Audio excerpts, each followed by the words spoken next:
Hi, and welcome to Moments with Mal. Today's guest, Jasmine Hoyle, lead designer of Define Intervention, mother of one, and she's here to talk with us today about a recent journey she experienced. Jasmine, how are you doing today? I'm doing great. How are you doing? I'm doing well. Thank you so much for being my first guest on Moments with Mal. And we're girlfriends, and we're influencers, innovators, and so excited for the things that are coming for both of our careers and personal lives. So tell us a little bit about yourself, Jazz. Okay, so a little bit about me is I'm actually a plus size clothing designer. I have been actually designing since I was 12 years old. I got into it because I used to be terrible. Oh my goodness. I was terrible. You weren't that bad. I was a terrible kid. I was always fighting. And my mom had met my pastor. She was like, I can't do anything with her. And so that was honestly what saved my life. I started sewing. My pastor taught me how to make a circle of love. And that kept my mind off of the boys. And so that's how I got into it. Honestly, I went through different trials and tribulations. And I came back to sewing about maybe like 5 or 6. My son is 7, so about 8 years ago, I came back to sewing, and I just fell back in love again. It's like I found my purpose in life. So yes, and so when you do see some of my designs, they're really raw. They're very, and like intentionally raw. That's my thing, because I'm very, I feel like I'm a beautiful woman, but I'm very rough around the edges, and I embrace it. So that's a little bit of where I am, a little bit about me from my past into where I currently am. So some things that you can probably expect from me.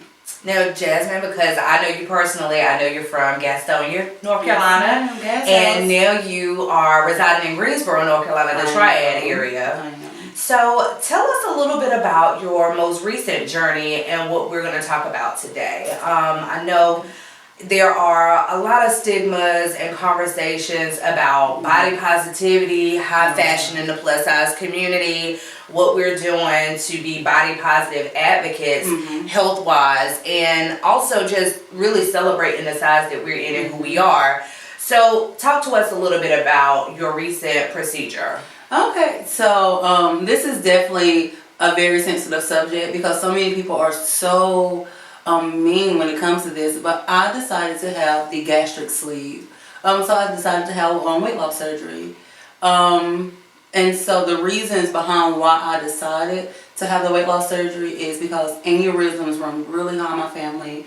My grandma, my mom, my sister, and my 2 uncles passed away from having an aneurysm, and my blood pressure is really a silent killer. So my blood pressure was really high, and my doctor was like, hey Jasmine, if you really want to save your life and be there for your child, because I'm a single mommy, you want to do those things, then this will be the best route. So I decided to have weight loss surgery. I started at around, no woman wants to tell you her real weight, but I started at around 330 pounds, and I'm 28 years old, so 330 pounds is a lot of weight to have on you. So present day, I'm down like 46 pounds. So I honestly finally made it. Thank you. I finally made it under the 300 pound range. But yes, I definitely decided to have weight loss surgery, and it's the best decision I've made thus far.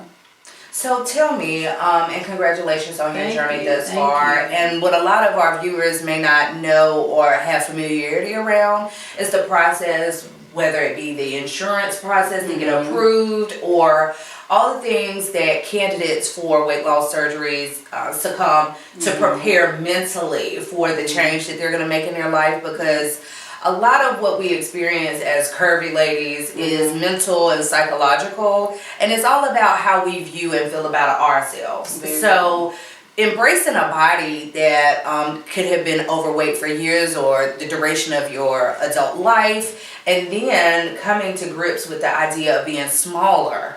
How does that make one feel? How do you prepare for something like that? And are there any tips or pieces of information you could share with our viewers? Oh my goodness, yes. I went through Novant. Novant is really phenomenal. And one piece they did actually do was counseling.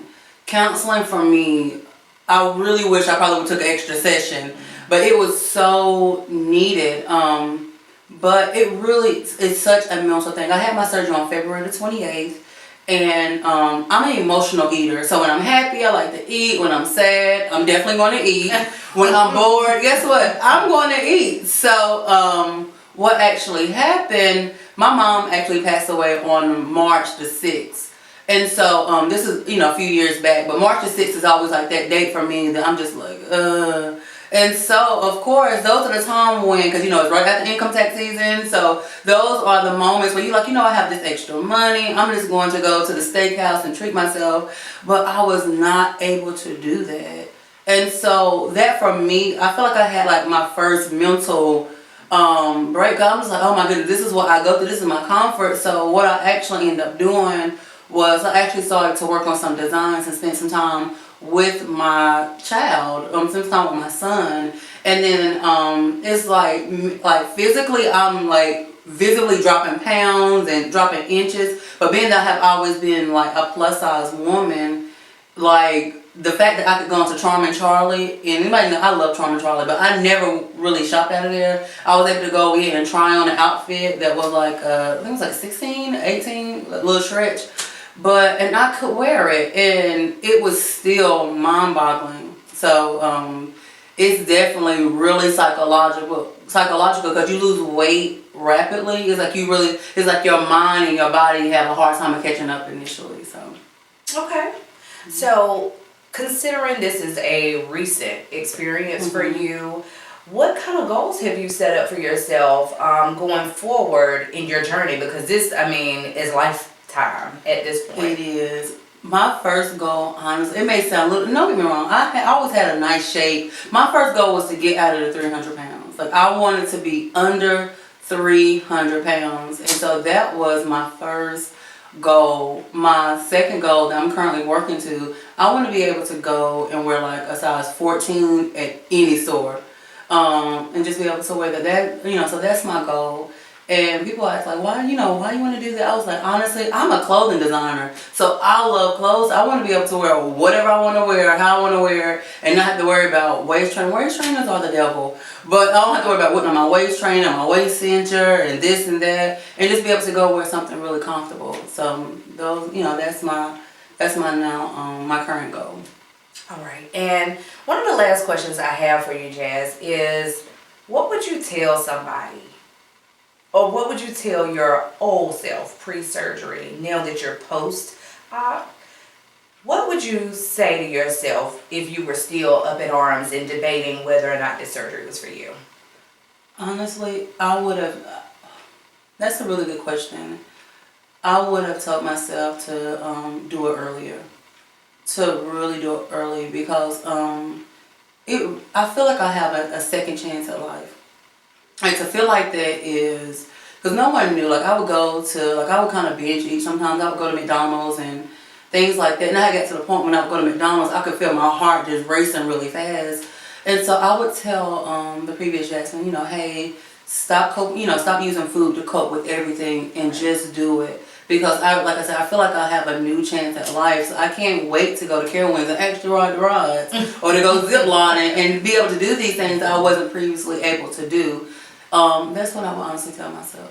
And Jazz, with myself knowing you on a personal note, you've designed for me, you've been a very close friend of mine for quite some time now, and really supportive in my career and development. People don't know you were killing it in the gym. You were fit, and 2 times a day, every other day. Jasmine was in her local. Where were you at? YMCA. Okay, and I'm so proud that you took steps before you ever went under the knife to say, I'm gonna take control and starting to create my own successes in advance of a surgery. You definitely did. And people I think the hard thing to digest is for people that don't believe in surgeries or don't support those decisions to have weight loss surgeries, whether or not you tell them how much it's needed in so many people's lives, they need to understand that people have strong mental faculties and the will, and they can do things before they ever even go under the knife. very true. to make them even more healthy and predict a more favorable outcome after surgery.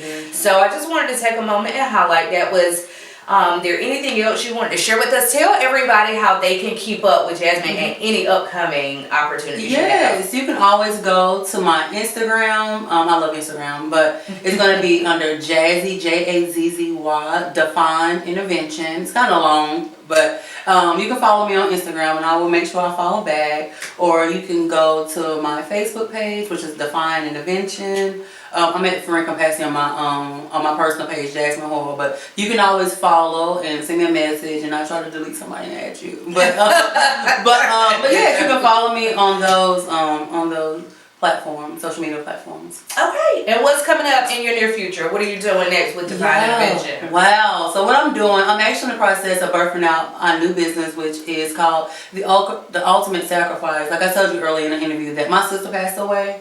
And so this organization is in dedication, honestly, in honor to my sister, the Ultimate Sacrifice. And it's going to be a lot on health, wellness, a little bit of fashion, like transformational life experiences. And so even with Divine Intervention, I'm kind of doing like some restructuring because if you follow my brand previously, you see I have a lot of African attire, which honestly I still manage, help manage a company in Africa. I work on the plus size line, which is Obioma. But you're going to see some different things coming from me. Like that intentionally raw things I was telling you. You're going to see a lot of Jasmine because sometimes I want to dress in heels. Sometimes I'm going to have on some tennis shoes and just still be as fly. So you're going to see a lot of different things coming from me. Okay, nice. Well, thank you so much for joining us on our very first episode of Moments with Mal. It was an honor to talk with you. Thank you so much for sharing a little bit about yourself, your business, and your weight loss procedure. Thank you, thank you, thank you. Until next time. Bye.